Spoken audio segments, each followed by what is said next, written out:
Hey everybody, welcome to Moment of Clarity. How you doing out there? How y'all's doing? That was plural, y'alls. That was more than one y'all.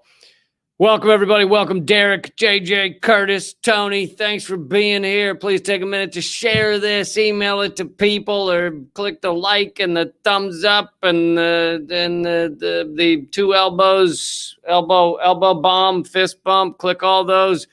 And we're gonna get into it. We're gonna get into the House has voted to end the AUMF. Could that be real? Are they really ending the authorization for the use of military force? Are we gonna stop our endless wars around the entire fucking world? Is it really ending? Is it? The answer is no, and I'll tell you why in a second. Sorry to get your hopes up like that, but I did that to get your hopes up. In my defense. But I'm also going to get into, for a brief moment, don't want to waste too much time on it, I'm going to get into why the Young Turks really sucks. Like, beyond just what you've heard bandied about over this latest fight, I want to get into why they suck beyond just that. But let's start with first things first, which is to go live on Rockfin. Because I always forget until I'm halfway through the show, which is not cool. Hey, Jane. Hey, Dolores. Hey, Robin and others. Thanks for joining. So, and by the way, if you donate, all the donations on the Super Chat, all the donations on Rockfin, all the donations on Venmo at Lee Camp, they all go to people who are struggling right now in these incredibly difficult times. And we talk more about that on the weekend live stream. But yes, all those go to those who are struggling. It is kind of our own little moment of clarity, common censored community solidarity fund is what we're doing with that. Let's dig into it. So I don't know if you caught this in the news, but I'll show it to you here. The House voted to repeal the 2002 authorization for military force with strong bipartisan support and a White House endorsement. And I don't know, if you're like me, then you hear White House endorsement, you hear bipartisan, and you think, oh, we're about to get really fucked. Super fucked. When they come together, when all sides come together to do something for us, it means bend over and grab the lube. That is what that means. Hi, Isabel from Quebec. That's what that means. So here's the thing: is I read the headlines about the AUMF, and so I'm getting ahead of myself. Let me touch on this article here. The House voted Thursday to repeal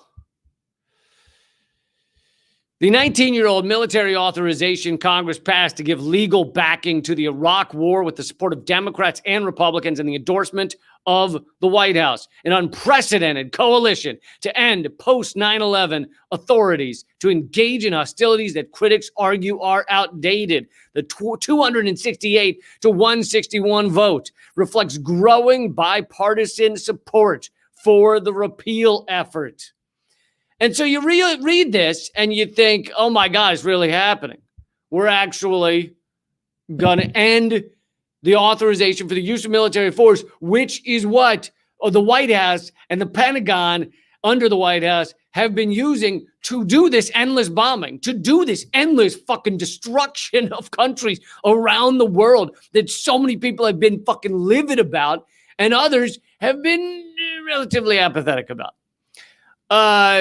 Because as long as the bombs are landing over there, not here, who gives a shit, right? But this has been going on right since 9/11. We went to war, meaning invasion of countries that had nothing to do with 9/11. And, even if there were factors in that country that had something to do with 9/11, that doesn't mean you should just be able to obliterate their whole country and destroy people's lives and kill 1 million people in Iraq. And then we've used that same AUMF permission. See, the way our system was supposedly set up was that Congress was supposed to have the war powers. Congress was supposed to approve war in order for the president to tell the military to go fucking kill people. That was the idea initially. This AUMF was a broad congressional approval, a blank check for just go fucking kill people. Go kill all you want. Go obliterate civilians. Obama drone bombed more than ever before. He drone bombed American citizens. And they basically were proud of it. Obama said, quote, turns out I'm really good at killing people. Under Obama, his final year, 26,000 drone bombs were dropped in a year. Then Trump's first year increased that to 40,000 a year. So, you know, if you're under the impression Trump somehow decreased the bombing, that is not true either. But all of this has been done under the AUMF, the Authorization for the Use of Military Force. Now, there were two of these passed, one in 2001, one in 2002. And when people hear that the House, with Biden's support, just voted to repeal the 2001 AUMF, then people think, voted to repeal the 2002 AUMF, then people think, oh, maybe it's finally happening. Maybe the president of the United States is finally saying, this is fucking nuts. What are we fucking doing? Maybe the president, the executive, is decreasing his power for the first time like ever. Because whenever you give the president new tools, doesn't matter if they came under Trump, if they came under Obama or Bill Clinton or Bush, they never let go of them, right? At no point are they like, you know what? I don't need that power anymore. Obama got into office and we were all talking about surveillance, right? And oh my God, Snowden revealed all this surveillance. Well, did Obama really take steps to decrease the amount of surveillance that the government could do on your average citizens, on American citizens? No. He did some window dressing shit. He was like, hey, we're not going to check your phone records or whatever the fuck they said. But in fact, it was because it was redundant stuff. It was information they already had elsewhere.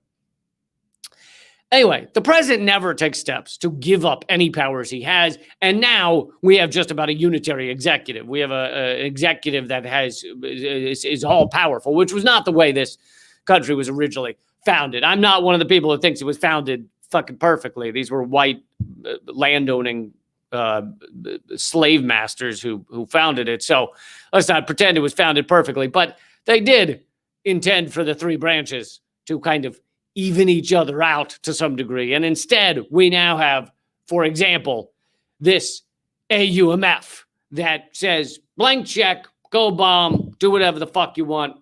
Congress is never going to intercede. Congress will never get in your way. You bomb whoever the fuck you want all day, every day.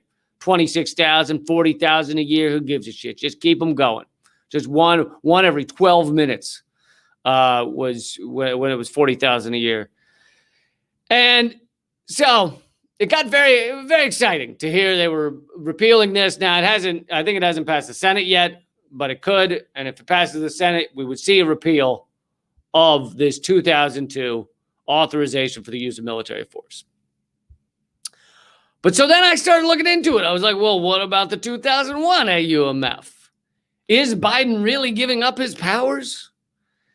And it turns out, no.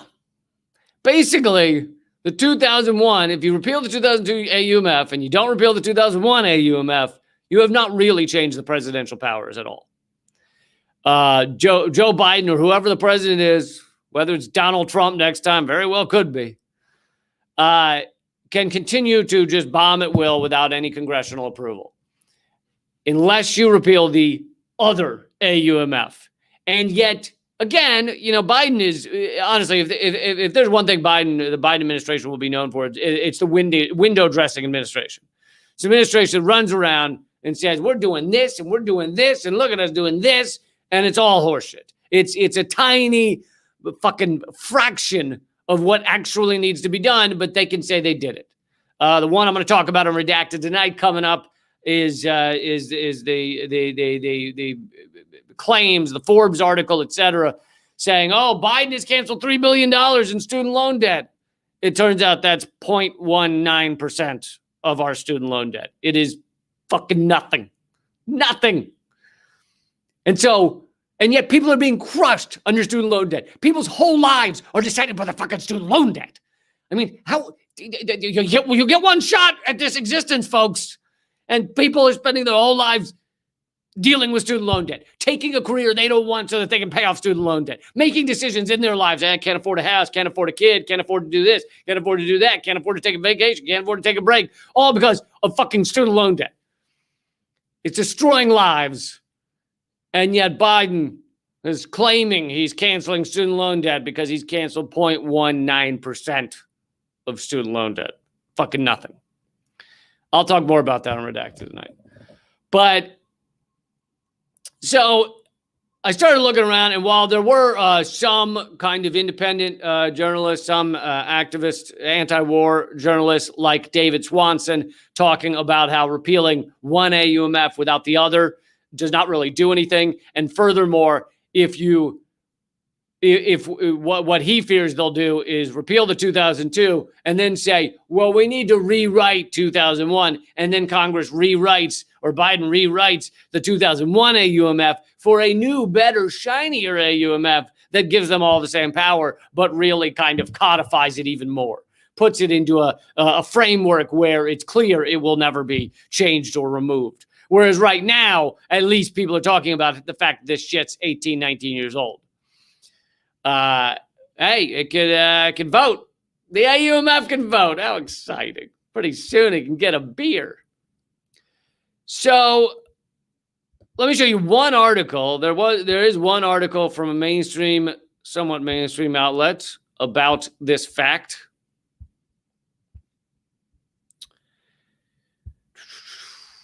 This is from Esquire magazine. Isn't it funny? You have to go to these like fucking offshoot mainstream, somewhat mainstream magazines and shit. You know, like Teen Vogue has a lot of good articles. Some of these Vogue will do a good one. You got to go to these like offshoot magazines to try and find anything that matters because they've realized, or Business Insider. You can get some good articles from Business Insider because they realize that they just want clicks, and they realize if they cover real shit, sometimes they'll get clicks.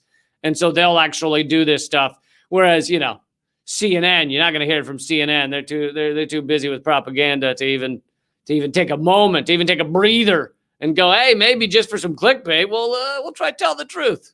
Let's give it a go. What the hell could the harm be?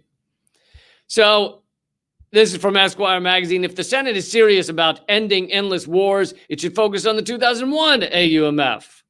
Chuck Schumer announced a move to repeal the 2002 AUMF, but the 2001 is getting far more of a workout. And by that, he doesn't mean that the AUMF is, it's like using the fucking chin-up bar and the vagina spreader machine and the whatever that one is, where you have your thighs in the thing. It's like stirrups and he doesn't, or the shake weights, the masturbation machine. He doesn't mean AUMF's doing that when he says workout. He means that most of the time that our country is endlessly bombing, it's because the president is using the 2001 AUMF to say he has the legal right to bomb the fuck out of everyone.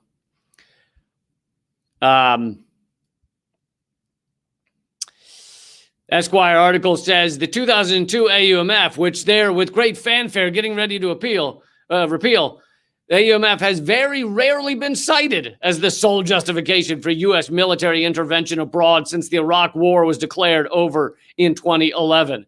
The Trump administration did use it, or at least a wild extension thereof, to justify the airstrike that killed Iranian General Qasem Soleimani in January 2020, or as Trump would say, Qasim, because Trump doesn't understand that the letter Q can ever appear without a U and make a different sound.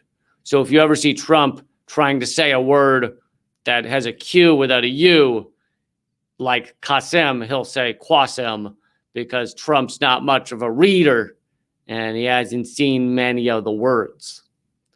The Obama administration used it as an alternative statutory basis to justify airstrikes against ISIS in 2014. But the main basis was the 2001 AUMF. So anyway, this goes into how the 2001 AUMF is the one that they use the most and by far the most common for them to justify all of their disgusting, repulsive, morally repugnant war crimes. They point to the 2001 AUMF as they obliterate innocent civilians around the world. They go, look at this little piece of paper. This says I get to do it.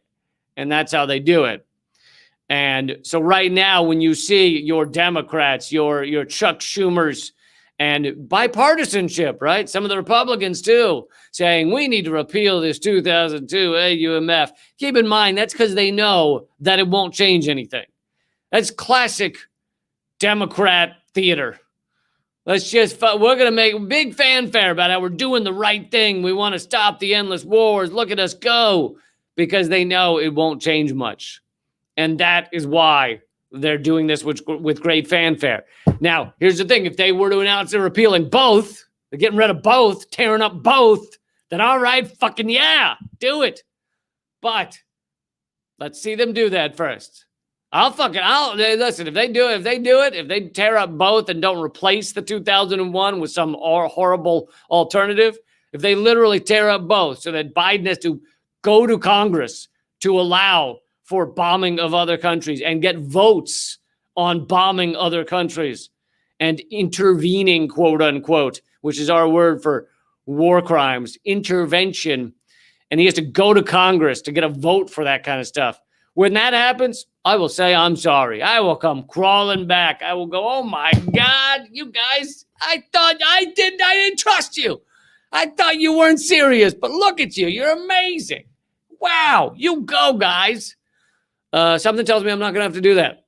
Something tells me there's not going to be a lot of apologies on that front. You fucking assholes with you. I mean, honestly, the number of war crimes they've stacked up over the years is just incredible. So that is what's going on with the AUMF, which should be a major story, right? That is, if you could actually stop the American empire from committing war crimes so regularly, even if you just slowed it down, even if you just put one of those speed humps in, which you notice that they started calling them speed humps instead of speed. When I was growing up, they were speed bumps, which seemed to make more sense because they're bumps. But now the signs say speed hump, which, you know, every time I see one of those signs, I'll look to the person in the passenger seat and be like, you ready for this? We hardly know each other, but you got to do what the sign says. Anyway, if they could just put a fucking hurdle in front of our endless war crimes, that would be a good thing. I would celebrate that. And so this should be a major story. It should be a major story that they're repealing one without repealing the other. And everybody should be talking about what the fuck about the other one. Repeal both of them. Get rid of both AUMFs. And then we'll talk. And then we'll act like you're not fucking villains. How about that? All right. I'm going to get to the next topic here in a second. See if anybody's got any questions. But yeah, if you take a second, please click the thumbs up. Please share this. I'm heavily suppressed, as you know, after the 2016 election, where a socialist damn nearly got the nomination for president in the Democratic Party. That was about the time that they made sure I can't get more than a few thousand people to see any given video. But so I'm heavily suppressed, but that doesn't mean some of this stuff doesn't help. So please click the thumbs up. Please share it. Please talk about it. Please let people know. Please subscribe. All the donations in the super chat are given to people who are struggling in our solidarity fund. But the one place you can become a member actually and support the show is liberapay.com/LeeCamp, LIBERAPAY.com/LeeCamp. But okay, I want to get into, and I'm not going to get into the details because I've talked about that enough, but to why the Young Turks really suck. And this is in a larger way than the little fight they're having right now with Jimmy Dore and Aaron Mate. I'm going to get into the larger, broader understanding of what the Young Turks are. Because right now it's about, them going after serious journalists because they're not serious journalists themselves, and they're very upset about that. So they've decided to attack Aaron Mate and stuff. But also recently, yet another clip of Cenk saying that we should be bombing Syria has come out. And meanwhile, as that clip came out, Cenk went on other shows to say people are lying about him, and he's never advocated for bombing Syria. So you can watch those two clips back to back. You can watch Cenk on his show on the Young Turks going, listen, we need to bomb Syria because they crossed the red line when it comes to chemical weapons. So, bomb some innocent civilians. He didn't say it like that, but he said we need to bomb Syria to set an example. And so you can see that clip, and then you can click right to the next clip that shows Cenk this week on various shows going, they're lying about me. I never said we should bomb Syria. So, in that way, he's a fraud and a liar. But I'm not going to talk about that because I know plenty of other shows are talking about that. But I want to talk about overall what the Young Turks is. And the Young Turks, and you guys already know that they took the $20 million of Clinton machine money, whatever it was, 3 years back or whenever, and there would seem to be a major shift around that time. But beyond even that, I went to the Young Turks YouTube page to see what it is that they're uploading. Like, what are they? Like, I haven't watched them in years. I haven't been on the Young Turks in years. So I haven't really kept up with what they do, what they are. And so I went over. This is today. This is right now. I didn't go back in their archives or anything. I just went over their page. And so the one video, the first video could arguably be something important. March against Manchin for the fight to secure voting rights. But okay, so you got that one video that just came out that arguably something important worth talking about maybe. Next video, TikToker complains about living in a castle. So meaningless, pointless video. Second video up there. Next video. Parents and coaches brawl over T-ball. And it's a viral video of parents and coaches fighting over a T-ball game. So, yet again, completely vapid nothingness. If that were on CNN, that would be vapid.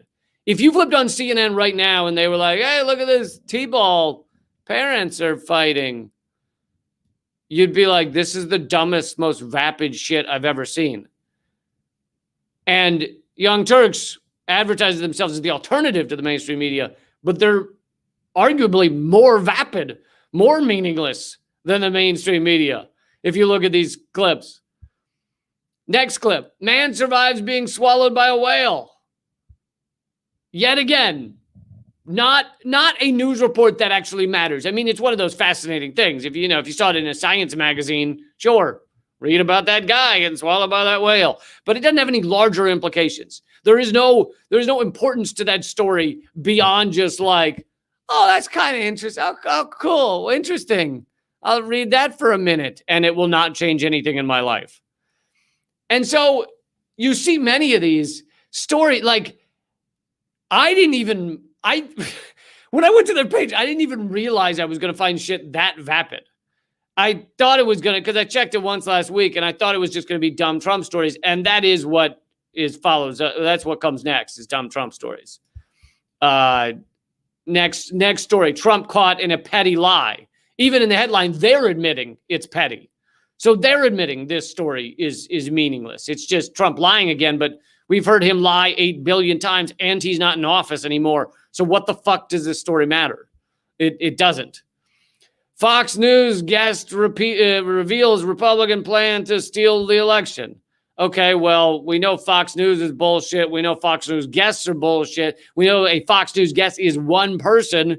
So what one liar says when he's lying on a lying network about what might happen in 2024, another meaningless story. Republican accidentally supports critical race theory. Okay, so this is, again, one person. I didn't click on it to see who it is, but this is, again, one. I assume it's no one big, no one important, because otherwise they would have given their name. So one Republican said something dumb. Okay, meaningless story.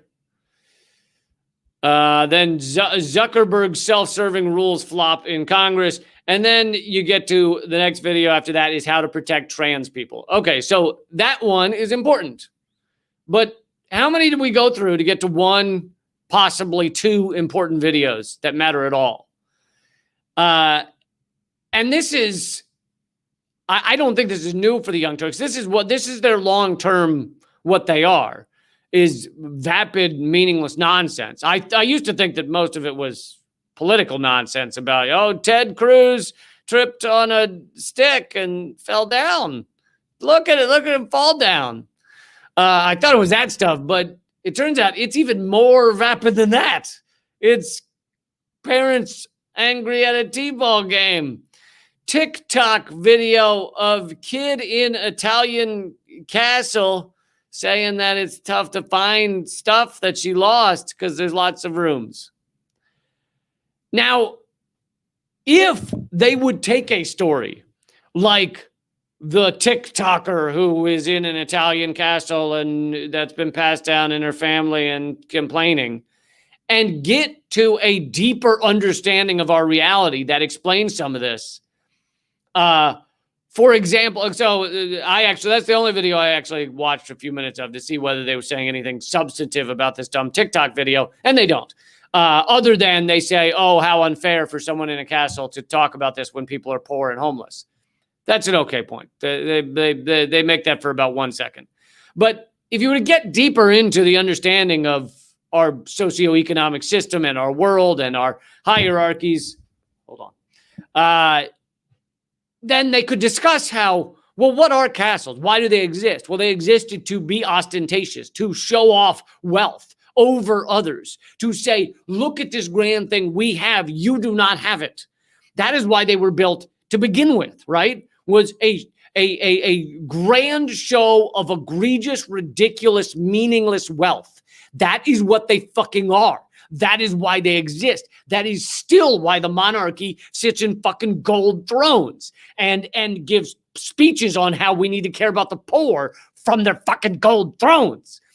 That's what it is. So I'm not saying this little girl on TikTok, whatever she is, a 15-year-old or whatever, saying that, oh, well, actually her parents are not that wealthy and the castle's been passed down in their family, and so they can't hire all the gardeners they need, so it takes them 3 days to mow the lawn and shit like that. It's like, okay, I'm not faulting this 15-year-old for not fucking getting it, but a deeper understanding would say, well, these things were built as a grand show of wealth. So it's not surprising that if they get passed down to a family that does not have tons of wealth, then yeah, they can't afford to take care of them because they don't have the grand wealth to have a grand show of wealth. And if you understood the root of castles and property and the idea that having tons of property or some mammoth house that you can't even fucking take care of, that you don't have because you can't hire butlers and servants to do it, that is an understanding that maybe is useful for people to understand how the rich live and how it shouldn't be this way. You shouldn't have someone with some massive house that has 47 rooms. You shouldn't have people with 7 cars and a yacht that they park their other yacht inside of. Like, that shit should not exist. And it creates egregious inequality and ridiculous situations where you have a family who got passed down a castle and they can't take care of it because they're not fucking rich. They just happen to have a castle. And it's like, if that understanding were given in their segment about this viral TikTok video, then okay. Then we're talking. Then they're doing something meaningful. But no, they have these videos, and even the ones that get into politics, like Donald Trump did this, Donald Trump did that, most of those are the phenomenally vapid view of what that situation is. It is just Donald Trump bad. Donald Trump lies. rather than a larger understanding of our two-party sham system, of our sociopathic politicians. They aren't getting at the deeper understanding. And it's hilarious that, like, me as a comedian and political commentator, I would be ashamed to be doing segments like that, even though I'm a fucking comedian. Like, if I were doing something, if I had a video devoted to the fact that a fucking T-ball fight happened, I have a justification. I have an out. Hey, I'm a comedian and I decided to make this one a funny clip. So this one's silly, just doing silliness. But I don't know what their excuse is. They have no excuse. They're just fucking garbage, vapid bullshit. And so now they've decided to take it a step further and attack those who are not doing garbage, vapid bullshit. Attack those who are actually revealing the truth, like Aaron Mate and others. And Jimmy Dore, they're obviously furious at. And I'm not even getting into the other thing that has gone viral, which is that the Young Turks used to do segments on how you could see celebrities camel toe, or camel toes, I guess. The celebrities didn't have a one camel toe. There wasn't like a joint camel toe between all of them. Was each of the celebrities they were highlighting had their own, honestly, camel toe. But yeah, it's not worth going back and watch. It's fucking pathetic. It's just sad. It's apparently for a long time they had a segment called "Can You Spot Celebrity Camel Toe?" and they sat there and talked about camel toe and showed photos of celebrities that they wanted to mock, obviously women that they wanted to mock because of their outfits and because of what you could see if you zoomed in on photos. And it's repulsive, but it shows what the Young Turks is as a whole. And what I guess they've always been, even though when I used to go on, I probably was on 5 times or something on the Young Turks, maybe a couple more. And every time I went on, and I actually called out this exact problem on their airwaves on their show. One time I was on for like an hour and I kept thinking we were going to get to the substantive, because sometimes they'd go for an hour and just have a guest like sitting there that they'd sometimes, be like, hey, what do you think? And so I was on for an hour once and I kept thinking we were going to get to the substantive shit, to the real shit, really dig in. And instead it was just vapid stories. It was nothing. It was Mitt Romney said this and did this and look at what so-and-so was wearing. And so at one point during one of the most vapid stories, I just went, what the? I didn't say fuck because I don't know if you could curse on there, but I was like, what the hell are we talking about? What is this? The world is on fire. Like literally climate change is putting the world on fire. And we're talking about what? And so I said that. I said that on their airwaves. And Shank laughed and said, I agree. And then changed the subject back to the nonsense, back to vapid nonsense. And they then ended up using the clip of me yelling as if it was a funny moment on one of their promos. So it actually played over and over again. But it was taken out of context. It was just like, what is this? It was like, and so you couldn't really understand what I was yelling about. But the point was, you guys are not talking about nothing. Nothing. The fucking people are turning to you to learn something. And instead, you're like, look at this TikTok video. Look at this camel toe. Look, Donald Trump is especially orange today. And it's like, I may make a joke about Trump being orange or Trump having a quadruple chin or whatever it is.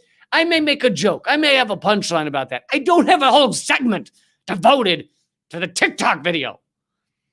Even though if I did, that would be okay, because at least I could be like, hey, I'm a comedian. I'm having fun. Who knows what the fuck they are? Who knows what the fuck they're doing?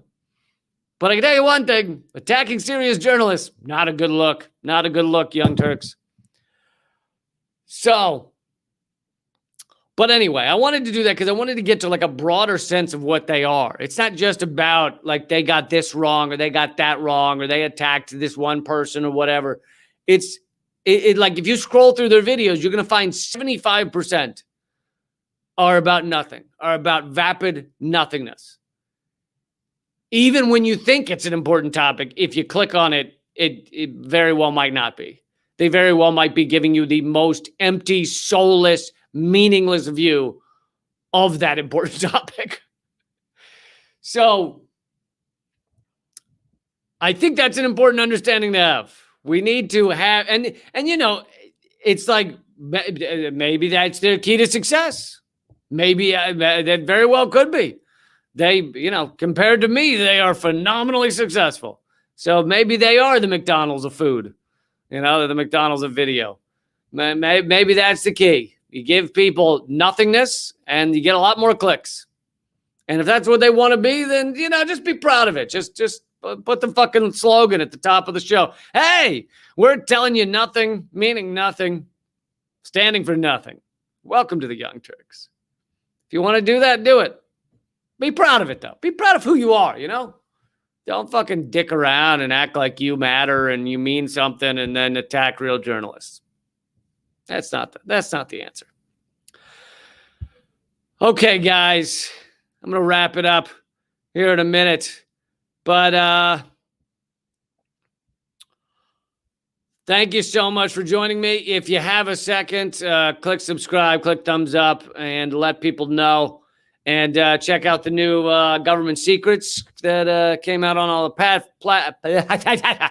on all the podcast platforms. That's out. Check that out. And we covered the Tulsa massacre, getting into the details about that. We covered, I think 2 episodes ago, we covered the origins of Hawaii, how the United States ended up stealing Hawaii. We dig into a lot of important things, the truth about our prison system. So don't miss that. Government Secrets, it's called. Great podcast. Great podcast. Great podcast. I can say that because I'm not a part of it. Oh, wait. Shit. Also, let's see. Take a second to become a member at liberapay.com/Lee Camp. And any donations on here on the Super Chat or on the Venmo at Lee Camp or on Rockfin, all those donations are given to, basically forwarded to people who are struggling. If you are struggling and you could use, it varies around $80, then email commoncensored@protonmail.com. Unfortunately, we don't always have enough for everyone, but we do our best. And commoncensored@protonmail.com. Keep fighting.